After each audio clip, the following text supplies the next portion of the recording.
Gimana caranya jualan? Dia punya modal, dia butuh gerobak, dia butuh apa? Dia butuh misalnya tempat, difasilitasi, kita carikan tempatnya, aksesnya sampai mereka bisa jualan. Balik lagi, UMKM bisa jualan. Dan keempat, kita juga kerjasama dengan lembaga keuangan, dengan bank-bank, ya, dengan BR, dengan Himbara, ya, dengan banyak bank-bank BUMN, bahkan juga bank-bank daerah. Nah, ada lagi yang kita juga banyak sekali sebenarnya programnya, cuman saya ingin cerita, saya sangat semangat nih kalau kita bicara Kemenak karena memang banyak. Terlihat simpel tapi sebenarnya itu tapi kalau nggak dijalankan menjadi tidak simpel. Nah, contoh kita punya sebuah program namanya SRG, Sistem Resi Gudang.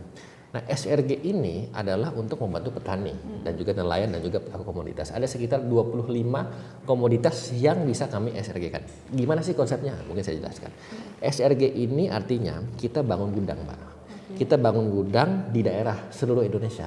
Untuk apa? Supaya para petani dia bisa nyimpen barangnya. Nelayan dia bisa simpan ikannya di namanya storage di gudang selama dalam kurun waktu beberapa lama. Kenapa? Karena gini, petani kita tuh biasanya jual rugi. Kenapa dia jual rugi? Karena dia nggak punya tempat buat nyimpen. Nah, kenapa dia nggak punya tempat buat nyimpen? Ya karena dia mungkin ada keterbatasan. Nah, pada saat panen harga turun anjlok, Mbak. Ya kan? Nah, tapi mereka tetap harus jual karena mereka harian. Kalau nggak jual mereka susah dapat makan, sudah melangsungkan pencaharian. Akhirnya yang kena adalah apa? Dia tengkulak. Tengkulak dia borong itu barangnya, dia kasih dengan harga yang mungkin pas-pasan tidak menguntungkan. Akhirnya petani gitu-gitu aja. Nah, kita punya solusi, kita bangun gudangnya. Gudangnya kita bangun supaya petani bisa nyimpen barang di situ, nggak usah ketemu tengkulak selama 3 sampai 6 bulan. Nah, within that range 3 sampai 6 bulan itu harga akan naik. Begitu harga naik, dia akan jualan. Nah, tapi selama mereka nunggu, petani itu nunggu, mereka dapat resi.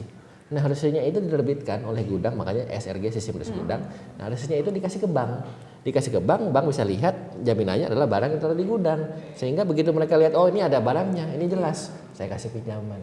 Nah, ini kan double. Prosesnya seperti itu ya, Mas? Itu artinya manfaat untuk para pelaku komoditas, manfaat juga untuk ekosistem bagaimana memastikan supaya mereka itu tidak selalu rugi.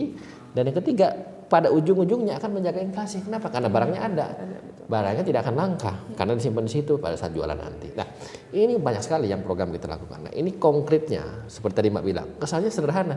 Tapi kalau tidak dilakukan tidak sederhana. Nah, ini kita lakukan secara real, secara konkret, secara detail dan juga secara pasti. Nah, mudah-mudahan ini semua juga bisa menjawab tantangan UMKM ke depan, apalagi kita juga sekarang namanya zaman digitalisasi. Betul. Nah, ini juga penting saya juga harus sampaikan di sini.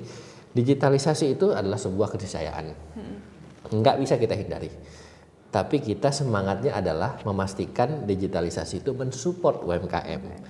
Nah, kita sudah banyak program. Contoh konkret, kita punya digitalisasi pasar. Jadi kalau Mbak ke pasar becek, pasar tradisional maupun pasar induk.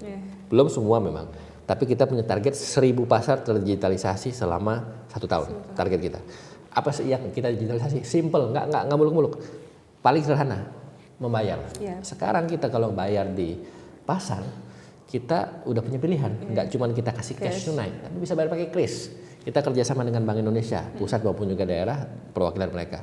Jadi kalau sekarang kita bayar dagangan ini, udah bisa nggak sampai 3 detik kita pakai gadget kita scan, tiba-tiba langsung bayar, duit pas. Ya kan? Jadi nggak ada istilah lagi, oh ya harganya 75.000, kita punya uang cepet 100, kembali misalnya cuma 25, dimuter dulu cari, nggak ada kayak gitu, langsung pas. Ya. Practicality, praktis, efisien, cepat, dan tidak melalui rekening pihak ketiga, tapi langsung kepada rekening penjual, jadi uangnya langsung diterima. Itu satu. Kedua, bukan cuma soal practicality, tapi soal inklusi keuangan. Kenapa saya katakan inklusi keuangan? Karena begini, contoh pedagang, dia udah menerapkan sistem digitalisasi. Sekarang dia mau ke bank untuk bisa dapat tambahan modal untuk berusaha atau berdagang. Bank akan tanya, coba lihat cash flow-nya, coba lihat catatan keuangannya, coba lihat pembukuannya. Kalau dia masih pakai manual mungkin tetap bisa, tetapi mungkin akan sedikit lebih rumit ketika dia sudah pakai digital. Ketika pakai digital akan lebih rapi, teradministrasikan secara lebih baik, dan tentunya deliverable-nya jelas dan juga arus masuk keluarnya juga jelas. Sehingga bank akan bilang ke si para pedagang, oh yaudah deh, lebih gampang ngasihnya. Nah, mereka dapat tambahan modal, itu namanya inklusi keuangan. Nah, ini semua ini kita lakukan secara rutin dan kontinu dan berkesinambungan. Nah, ini tentu memang sederhana, tapi sekali lagi tidak sederhana kalau tidak dilakukan. Ini yang kita lakukan terus, mulai dari inklusi keuangan, kerjasama digitalisasi, sampai yang terakhir mungkin Mbak dengar soal polemik TikTok. Nah, ini saya sebut saja. Bagaimana kita memastikan, kan? Nah, ini saya juga harus jelaskan ini loh. Ini bukan soal bagaimana ada like dislike, tidak. Bukan soal itu. Ini adalah soal peraturan. Ini ada soal bagaimana kita menjalankan peraturan. Disebutkan dalam Permendak itu bahwa yang namanya media sosial tidak boleh jualan. Betul. Iya. Sesimpel itu, sesederhana itu. Enggak ada muluk-muluk. Nah, yang namanya, saya sebut nama aja nih karena kita udah bicara soal produk kan. Iya. Yang namanya TikTok pada saat itu, ya kan, dia bilang, loh kita kan apa namanya media sosial, ya kan, kita hanya bermedia sosial, kita nggak jualan. Oke. TikTok Shop itu apa? Iya. Kan gitu. Itu jualan dalam satu platform. Sementara ada peraturan mengatakan tidak boleh jualan ketika di media sosial. Kalau di media sosial, kalau di e-commerce. Betul. Ya kan? Nah, kalau mau jadi e-commerce ya apply lah izin e-commerce. Sesimpel itu. Ya kan? Makanya bukan soal dia ada preferensi atau tidak ada. Karena mereka tidak punya izin untuk e-commerce, ya kan? Contoh Tokopedia, Blibli, Shopee. Mereka sosmed bukan? Bukan. Mereka e-commerce, mereka jualan. Ya, tidak bisa dicampur adukan antara satu fungsi yang satu dengan fungsi yang lain. Nah, oleh karena itu kami sempat melakukan tindakan kepada TikTok Shop, kan begitu. Nah, akhirnya mereka comply, mereka menurut kepada itu dan sekarang sedang mencoba memastikan untuk izin-izin baru yang sedang akan diurus. Nah, yang kedua, saya ingin sampaikan semangatnya untuk UMKM, Mbak. Mbak mungkin dengar ada beberapa, saya nggak perlu sebut lokasi di mana, pasar-pasar tradisional atau pasar-pasar modern yang sepi, komplain, ya kan? Kenapa? Karena ternyata dengan ini mereka tidak bisa compete. Nah, saya ingin sampaikan ada lagi satu. Tadi yang pertama soal peraturan, yang kedua adalah soal bagaimana mereka juga tidak komplain dengan peraturan impor. Karena begini, impor itu ada peraturan, impor itu ada prosedur dan tata cara. Nggak bisa impor masuk lewat sebuah platform digital, tidak pakai bea masuk, tidak pakai prosedur dan seterusnya yang akibatnya negara rugi. Nah, yang tadi ingin saya sampaikan adalah mereka melakukan itu tanpa prosedur-prosedur yang memang dilalui secara bertahap. Contoh, ada produk saya nggak perlu sebut namanya dari negara mana saya nggak perlu sebut namanya, dia jualan di platform itu, harganya itu bisa sangat murah. Dan tentunya gimana UMKM kita mau bersaing dengan itu. Nah, ini semangat yang kami coba bangun. Nah, itu istilahnya untuk mengatasi hal itu, mengatasi hal yang tadi disebut namanya predatory pricing. Itu yang kita harus pastikan tidak boleh terjadi. Nah, maka dari itu kalau mau impor silahkan, tapi ikutilah peraturan yang berlaku. Jangan langsung main bypass lewat sebuah platform digital yang memang tidak boleh. Nah, makanya mereka juga sudah mengikuti itu. Nah, kami terima kasih juga kepada pihak yang sudah mengikuti itu. Jadi sesimpel bagaimana peraturan ditegakkan, diikuti dan dilaksanakan. Kita tidak ada hal-hal lain. Kalau kami regulator Kementerian Perdagangan, kita sifatnya adalah memastikan yang namanya peraturan itu dilaksanakan. Eksklusif loh, diklarifikasi langsung sama Pak Mendak di podcast ini, Sobat Golkar. Jadi yang kemarin bertanya tentang TikTok Shop, ini langsung diklarifikasi sama Pak Mendaknya nih. Luar biasa, Mas. Yang selama ini kita nggak kebayang ternyata prosesnya itu sepanjang itu dijelaskan langsung di sini, Mas. Kita ke politik lagi, saya belajar banyak. Silakan. Politik, ekonomi, perdagangan semua di sini nih. Kira-kira ada nggak sih, Mas, satu tokoh atau satu sosok yang menginspirasi Mas Jerry dalam dunia perpolitikan? Siap. Ya kalau tokoh, kalau inspirasi ya banyak ya. Saya mungkin tidak cuma satu ya, masih banyak lah. Saya yakin juga teman-teman yang lain juga punya banyak inspirasi ya. Mulai dari tokoh-tokoh politik maupun tokoh di luar politik ya. Ya, tapi saya bisa sebutkan dalam dunia politik ya.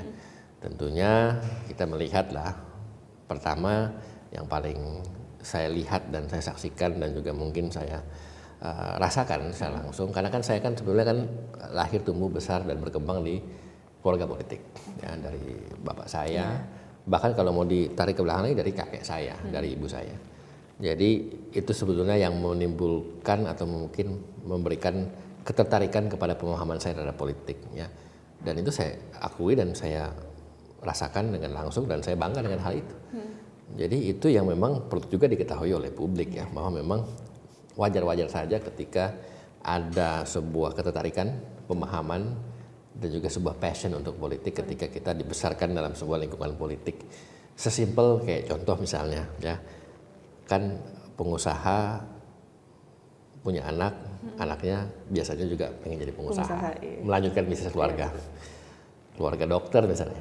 bapak ibunya misalnya orang tuanya dokter, biasanya ada Anaknya ketertarikan juga anaknya pengen jadi wajar itu. Saya pikir bukan sesuatu yang luar biasa, biasa saja itu sesuatu yang wajar. Dan demikian juga dengan saya, keluarga besar dari politik, saya juga pengen tertarik politik. Karena begini Mbak, saya sebelum saya lahir tahun 85. Bapak saya tuh jadi anggota DPR RI itu tahun 82. Jadi sebelum saya lahir, bapak saya udah jadi anggota DPR RI. Bahkan kalau mau ditilik ke belakang, kakek saya dari ibu saya itu beliau adalah seorang TNI, Majen TNI Purnawirawan bintang 2, yang setelah dia berdinas militer jadi anggota DPR RI tahun 68. Berarti kalau diurut lagi ke belakang itu sudah lebih lama lagi. Dan beliau Golkar, salah satu pendiri Sekber Golkar. Berarti Golkar sejak lahir. Sejak lahir. Jadi nggak cuma secara ideologis, tapi secara biologis. Betul. Dari bapak saya, dari kakek saya. Jadi kakek saya namanya R. Soekardi. Beliau itu menjadi, ya tadi saya bilang terakhir itu menjadi wakil ketua DPR RI tahun 1987 sampai 92, menjadi anggota DPR RI tahun 68. Bayangkan sebelumnya tugas TNI. Bapak saya jadi anggota DPR RI tahun 82 sampai terakhir tahun 2009. Nah, memang sesimpel ini, Mbak.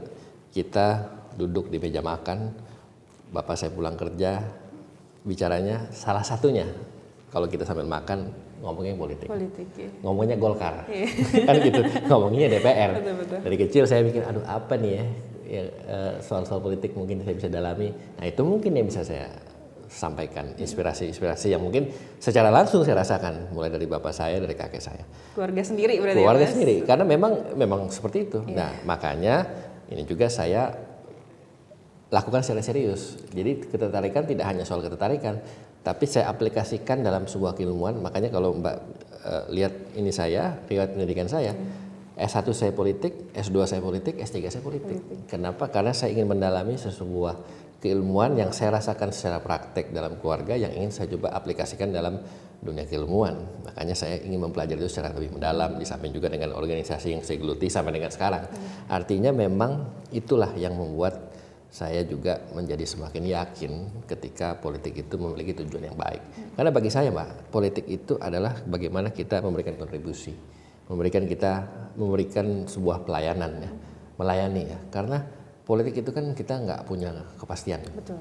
Dinamis. Iya. Artinya gini, sekarang pemilu 2024 saya maju sebagai caleg DPR RI, sebenarnya belum tentu kepilih. Iya. Bisa kepilih, bisa enggak.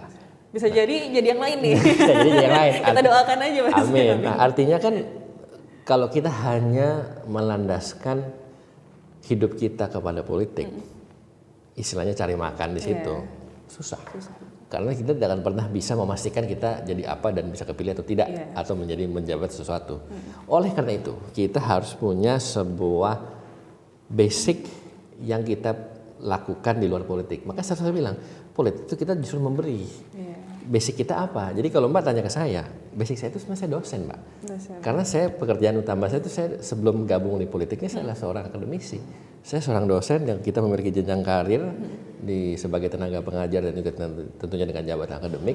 Jadi suatu saat katakanlah misalnya saya sudah dari politik lagi, ya saya kembali sebagai dosen. Nah itu yang mungkin teman-teman muda, kalau saya boleh kasih sedikit sharing ya. Artinya ketika mereka mau aktif politik, mereka harus punya something yang mereka punya. Apakah itu usaha? Apakah itu profesi? Ya. Makanya kan sekarang banyak pengusaha jadi politisi, justru itu bagus. Karena kalau mereka tidak punya kesempatan atau mereka kadang-kadang kurang beruntung ataupun mereka punya basic. Ya, kalau saya ya dosen, ada lagi mungkin pengacara. Kalau mereka tidak aktif politik, mereka balik lagi sebagai pengacara. Jadi jangan kita melandaskan sebuah pencaharian kita di dalam politik. Justru kita harus memberi. Makanya saya selalu jadikan politik sebagai panggilan pelayanan dan juga hobi. Jadi jadi nothing tulus. Jadi itu yang mesti kita tanamkan dalam perspektif kita. Kalau kita tanamkan perspektif kita mau politik cari uang, cari sesuatu, cari proyek, hasilnya nggak akan maksimal. Malah nanti hasilnya kalau jadi gimana cara saya balikin modal kan gitu. Nah itu nggak bagus. Jadi ada penyalahgunaan wewenang dan seterusnya. Tapi kalau kita ujungnya politik kita sambil berjalan. Sambil berjalan melayani, memberikan terbaik dan tentunya banyak cost tertentu yang mungkin kita harus lakukan dan itu wajar. Jadi dari hatinya sudah oke, kita memberi. Nah itu yang selalu saya jalankan dan itu inspirasi dari keluarga kami yang memang dalam konteks memberikan sesuatu itu ada memberikan yang maksimal dalam konteks pelayanan. Dan tentunya itu pelayanan kan baik kan sifatnya. Kenapa? Karena kita ingin memberikan pelayanan kepada publik yang bisa membuat kebijakan untuk berdampak kepada masyarakat supaya masyarakat bisa melakukan hidup lebih baik secara umum kan seperti itu. Nah, ini yang mungkin bisa kita sampaikan. Dan tentunya kalau inspirasi lain ya banyak lah. Ya salah satunya selain keluarga itu Pak Ketum sendiri. Pak Ketum, oke. Karena gini, jujur saya katakan. Ini nggak lagi endorse kan Mas? Jujur ya, jujur. Jujur saya katakan, karena begini, Pak Ketum kami, Pak Erlangga Hartarto itu kan memberikan kesempatan Betul. kepada anak muda. Iya. Beliau tidak melihat, ini saya alami secara pribadi, beliau tidak melihat faktor-faktor lain selain kapasitas, kemampuan, ya, dan juga kemauan tentunya untuk kita berbuat. Ya. Jadi unsur-unsur lain itu tidak dilihat gitu, ya kan? Apakah dia dari suku apa, dari golongan mana, dari agama apa, dari apapun itu kan itu bukan menjadi pertimbangan gitu, pertimbangan yang krusial gitu. Yang penting oke, ada kader Golkar, dia mau berbuat, dia rajin, dia aktif, dia punya kapasitas, dia punya kualitas, dan dia mau aktif. Itu saya rasakan. Kan? Ya, saya sangat berterima kasih kepada beliau, menjadi inspirasi saya. Ya, kenapa? Karena beliau memberikan kesempatan, dan itu tidak gampang memberikan kesempatan. Betul. Itu, ya kan? Ya bisa dicek, makanya tadi saya contoh under 40 itu kan memberikan kesempatan ya bukan hanya kepada saya tapi kepada semua kader Partai Golkar yang masih muda di bawah usia 40 tahun mengemban jabatan publik, ya kan, mau berbuat, mau bekerja, memperhatikan masyarakat, dan beliau perhatikannya seperti itu. Nah ini tidak gampang, kenapa? Karena di sebuah lingkungan yang tadi Mas Siri bilang Partai Golkar partai senior, kan banyak sekali kader-kader senior di situ, tapi beliau melihat ini ada sebuah kondisi di mana anak muda ini mau berbuat, kita kasih kesempatan dan buktikan bahwa mereka bisa bekerja dan memberikan yang terbaik. Makanya saya sampaikan, saya sangat berterima kasih kepada Pak Ketua Umum Pak Erlangga Hartarto. Ya, pertama saya dipercaya sempat menjadi anggota DPR RI, ya, lalu menjadi wakil menteri perdagangan. Beliau merekomendasikan saya kepada Bapak Presiden, saya menjadi salah satu pembantu Presiden yang juga memberikan amanah. Saya terima kasih juga kepada Bapak Presiden Jokowi. Lalu saya diberikan kepercayaan juga sebagai Ketua Umum DP AMPI, ya, sekarang Ketua Golkar 40 dan seterusnya. Tentunya banyak sekali yang amanah-amanah yang beliau berikan dan beliau sampaikan, dan beliau melihat itu dan juga memastikan supaya ini bisa growing bersama-sama dengan kader-kader muda Partai Golkar lain. Dan ini saya pikir ini kesemangatnya kolektif, ya, tidak hanya pribadi tetapi kolektivitas yang kami lakukan dan kami kerjakan. Nah itu yang saya ingin sampaikan juga dalam wawancara ini, bahwa saya tidak akan menyanyikan itu. Kita akan coba tampil berbuat maksimal, kita akan coba menampilkan semangat anak muda dan tentunya semangat berbuat, semangat nyata, kerja yang konkret yang ujung-ujungnya juga bisa memberikan bukti kepada masyarakat bahwa anak muda itu sebenarnya bisa kalau dikasih kesempatan, dan tentunya kesempatan itu jangan disia-siakan. Ya, kita harus buktikan ya kita bisa dan kita memang fight untuk itu. Jadi jangan dikasih kesempatan diem aja, itu kan nggak membantu. Yang penting kita berbuat, kita laksanakan dengan baik. Berarti pesan hari ini intinya memanfaatkan kesempatan ya Mas? Ya, boleh saya sampaikan ya gini, kita tetap harus, kalau saya selalu yakin yang paling penting dan terutama bagi saya tentu kita harus bersyukur. Bagi saya bersyukur, berdoa, dan juga tentunya terima kasih kepada Tuhan bahwa kita diberikan apapun itu. Ya. Saya selalu awali hari saya itu dengan bersyukur. Kenapa? Karena setiap bangun pagi, ya ini saya sharing pribadi ya. Kalau semangat kita itu positif, ya itu kita melangsungkan keseharian kita itu dengan positif, dengan gembira, dengan riang dan gembira. Apalagi kalau di Alkitab itu ada ayat mengatakan hati yang gembira adalah obat. Itu membuat saya lebih positif gitu. Tapi kalau buat saya berdua, kalau kita awali dengan negatif, dengan suudzon, dengan dengan hal-hal yang tidak baik lah gitu, nggak jadi baik. Jadi buat saya itu bersyukur, berdoa, diberikan kehidupan, bersyukur apa yang kita alami dan seterusnya. Sambil kita melaksanakan yang terbaik dengan apa yang sudah kita diberikan. Nah, oleh karena itu kesempatan yang sudah diberikan ini tidak boleh disia-siakan. Dan tidak hanya cuma kita kerja biasa, tapi kerjanya harus double dan lebih keras, maksimal lebih maksimal. Karena gini, karena kan banyak yang mungkin pesimis. Banyak yang mungkin meragukan anak muda, mungkin apa sih kalau cuma dikasih doang gitu. Ada yang bilang ada perspektif seperti itu. Nah, kita buktikan. Kita harus sedikit out of the box, harus kreatif, harus inovatif, memastikan bahwa ketika kita diberikan itu, kita harus tunjukkan mungkin effortnya harus double atau triple supaya kita memang bisa tunjukkan juga bahwa memang kita bisa, kan gitu kan. Justru bebannya dan pressure-nya tidak gampang, kadang-kala mungkin lebih menantang ya, kadang-kala begitu. Jadi saya pikir bersyukur, berdoa, bekerja maksimal, dan tidak boleh kita itu menyanyiakan atas apa yang kita sudah dipercayakan. Ya kan? Karena banyak sekali yang take it for granted. Itu yang mungkin kita harus berikan pesan kepada anak-anak muda. Orang pengennya instan, pengen cepat, juga pengen take it for granted. Yaudah dapat, yaudah gitu-gitu aja. Nah akhirnya kan tidak memiliki fighting spirit yang kuat untuk bisa melaksanakan sesuatu yang tadinya mungkin bisa dilakukan. Nah oleh karena itu, ya ini mungkin sedikit sharing ya, bagaimana kita bisa melakukan secara optimal adalah dengan bersungguh-sungguh, memiliki keteguhan hati, dan yang paling penting kalau dalam politik semangat melayani yang tentunya kita harus tampilkan dalam sebuah aura yang positif ya sesama kita. Luar biasa ya Mas Jerry, sangat menginspirasi nih Sobat Golkar. Mas Jerry, sebelum kita akhiri boleh sapa dulu teman-teman di Sulawesi Utara nih buat dapilnya, coba silakan. Oke, selamat sore menjelang malam pada waktu ini. Saya sekarang bersama dengan Mbak Diba dan teman-teman di Golkar 2024 ya. Kami sedang melakukan podcast wawancara terkait dengan kepemudaan, terkait dengan Golkar, perdagangan, AMPI dan juga Under 40. Untuk teman-teman, terutama masyarakat yang ada di Sulawesi Utara, kebetulan itu dapil saya 15 kabupaten kota dari Kepulauan Talaut sampai juga dengan Bola Mongondo. Saya senang sekali bisa menyaksikan bersama-sama, dan tentunya mohon doa dan dukungan pada kesempatan ini supaya nanti kami bisa mengemban kepercayaan, aspirasi, dan tentunya memperjuangkan apa yang selama ini sudah dilakukan. Dan saya akan sering banyak mungkin berinteraksi dengan teman-teman di sana. Dan kebetulan setelah dari sini mungkin kami akan datang lagi ke sana. Jadi ini salah satu medium yang kita bisa sampaikan di sini adalah yang penting kita semangat dan tentunya bersyukur, dan tentunya jangan lupa nanti tanggal 14 Februari 2024 kita berikan yang terbaik, dan dia sudah tahu siapa yang terbaik untuk Sulawesi Utara. Terima kasih, salam sehat dan salam semangat selalu.